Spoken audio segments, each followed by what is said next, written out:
Hello everyone, a very good morning to all of you. So today let's talk about thyroid gland. Okay, so thyroid gland is basically a butterfly shaped gland. Okay, so it is present. Okay, it is present between the larynx and the trachea. Okay, so it is a butterfly shaped gland. It is present between larynx and trachea. So thyroid gland, as the name indicates, any gland, it is going to release hormones. Okay, so before moving into the actually what happens in thyroid disorders, let's talk about a few physiology regarding the thyroid gland. Okay, so whenever the hypothalamus is getting stimulated, so there's going to be a release of an hormone called thyrotrophin releasing hormone. Okay, thyrotrophin releasing hormone. So once this hormone is released, there's going to be stimulation of pituitary gland to release what is called as thyroid stimulating hormone. Okay, thyroid stimulating hormone. And this pituitary in turn stimulates the thyroid gland to release the thyroid hormones, which is nothing but T3 and T4. So T3 and T4, if you see, T4 is active form and T3 is inactive form. Okay, inactive and active form. This is the very basics of how the thyroid releases its hormones. So any abnormality in the thyroid gland, the hormones are going to get affected. Any abnormality in the feedback mechanisms from the hypothalamus or the pituitary, again in turn it is going to affect the thyroid gland. Okay, so now I'm not going to talk about the entire disorders now. I'll be talking about hyper and hypothyroidism. Okay, so hyperthyroidism, as the name indicates, there's going to be increased production of thyroid hormones. Okay, hyperthyroidism,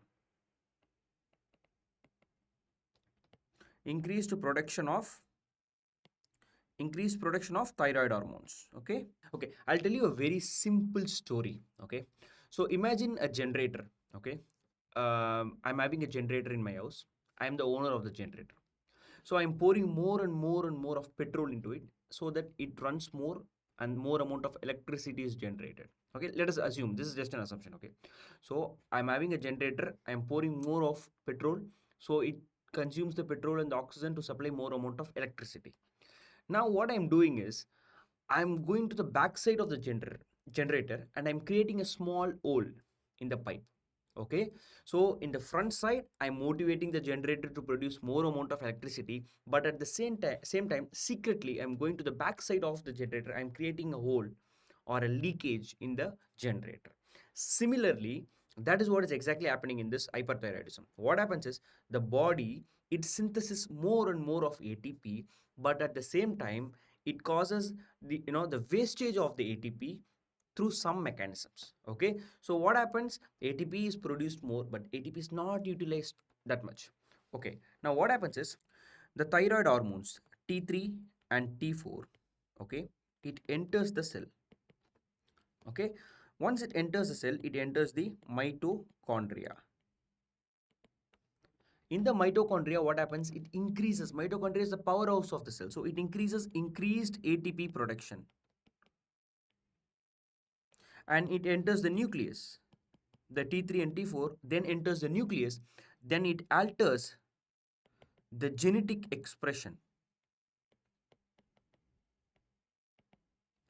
It alters the genetic expression. So what happens, these ATP, the production of ATP is decreased here. Okay, so what happens, there's going to be uncoupling of protein. Okay, there's going to be uncoupling of protein. So this uncoupling protein, what it does is it basically causes wastage of the ATP. Okay, decreased ATP utilization. In a very simple way, once this thyroid hormones enters the mitochondria, it tells the mitochondria, okay, you stimulate more and more of ATP. Okay, then it enters the nucleus and tells, okay, you produce ATP but don't allow the ATP to to be utilized. Okay, so what happens, it binds to the uncoupling protein, and the hydrogen ions which is to be consumed in the electron transport chain to produce the ATP is not utilized by the electron transport chain or oxidative phosphorylation. So these hydrogen ions are released, okay, and they are released in the form of heat. Okay, so the excess ATP which is unconsumed, that is because of the uncoupling protein, is released in the form of heat. That is why these patients will have heat intolerance. Okay, why? Because more and more of ATP production but not utilized because it is leaking somewhere, that is leaked in the out of the body in the form of heat. Okay, so because of that the patient will become fatigue. Okay, very easy, right? Now another one thing what this hyperthyroidism does is it stimulates the beta 1 receptors. So beta 1 receptors, they are mainly responsible for vasoconstriction, okay, increased heart rate. So these patients will have increased heart rate, tachycardia, tremors, and also diarrhea. Okay, so hyperthyroidism, increased production of T3 and T4, it does both the job, that is helps and also acts as an enemy backside. So it enters the mitochondria, stimulates the mitochondria to produce more of ATP, but the increased production of ATP is not utilized by the body because there is uncoupling of protein. So because of the genetic alteration which is done by this T3 and T4, only ATP production is more, it is not utilized, it is leaked out, and it is leaked in the form of heat. Okay, because that is why the patients, they are very weak, they will have sweating. Okay, because of the beta 1 stimulation, these patients will have tremors and increased heart rate, tachycardia, all those things. Okay, this is what happens in hyperthyroidism.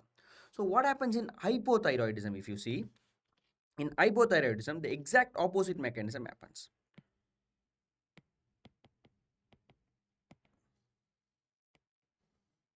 Okay, in hypothyroidism I'm going to classify hypothyroidism as two: primary hypothyroidism and secondary or central hypothyroidism. Okay, primary hypothyroidism or secondary or central hypothyroidism. As the name indicates, hypothyroidism, decreased production of T3 and T4.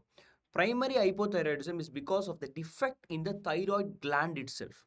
So despite of the proper stimulation by the hypothalamus and the pituitary gland, the thyroid doesn't secrete, or it is not secreting enough amount of T3 and T4. That is what is happening in primary hypothyroidism. So the defect is present in thyroid gland. Okay, there is going to be defect in thyroid gland. So am I right in saying that these patients will have normal TSH? Because TSH is to be specific, these patients will have increased TSH. Why? Because the body is not giving out enough thyroid hormone. So what happens, it will send signal to the brain, why are you not giving enough thyroid hormones? Secrete more amount of TRH and TSH. So the body will secrete more amount of thyroid stimulating hormone. But what is the real problem? The real problem is in the thyroid gland. So these patients, moving back to the first slide, see, as I told you, hypothalamus will be normal, pituitary will be normal, but where is the defect? The defect is in the thyroid gland. So these patients will have increased thyroid stimulating hormone but decreased T3 and T4. Why? Defect in thyroid gland itself. Okay, so in primary hypothyroidism, the predominant cause of primary hypothyroidism will be Hashimoto's thyroiditis. Hashimoto's thyroiditis. Okay, iodine excess or deficiency, drugs, amiodarone. So these are all the few important causes of primary hypothyroidism. These patients will have defect in thyroid gland, decreased secretion of T3 and T4. Whereas on the other hand, secondary or central hypothyroidism is the pituitary, because of any pituitary adenoma and the thalamic dysfunction, the TRH and the TSH production is not proper. So these patients will have a normal or a low thyroid stimulating hormone and a decreased T3 and T4. So these patients will have decreased T3 and T4 and increased TSH. Basic investigation. You should never make mistake in it. On contrast, hyperthyroidism, exactly opposite. T3, T4 will be elevated, TSH will be decreased. So when you talk about the causes of primary hypothyroidism, the hyperthyroidism, the predominant cause of hyperthyroidism will be Graves' disease. Okay, there is autoimmune destruction, or there's autoimmune stimulation of thyroid stimulating hormone. Okay, the predominant cause will be Graves' disease, thyroiditis, subacute or postpartum. Subacute will be painful, decurrent thyroiditis, or postpartum thyroiditis, it will be relatively painless. So predominant cause will be Graves' disease, thyroiditis, or in some cases it can be due to toxic multinodular goiter, toxic adenoma. Okay, toxic multinodular goiter or toxic adenoma. These are all the few causes of hyperthyroidism. Hypothyroidism, predominant cause will be Hashimoto's thyroiditis, autoimmune destruction of thyroid follicles. So the thyroid is getting destroyed, T3, T4 is not produced, but TSH is increased because the body sends feedback mechanism. So this is what is happening in hyper and hypothyroidism. So what is the investigations you do? So hyperthyroidism, again, hyper and hypo, obviously there is going to be T3, T4 examination. So there's going to be decreased T3 and T4, increased TSH. Exactly opposite, T3 and T4 is going to be increased and decreased TSH. So apart from this, in case of hyperthyroidism, I'll go for certain receptors, genetic receptors that is responsible for Graves' disease. Okay, TRAB receptors. So it will be elevated. This will confirm Graves' disease. And if you look at hypothyroidism, I'll go for thyroid peroxidase enzyme.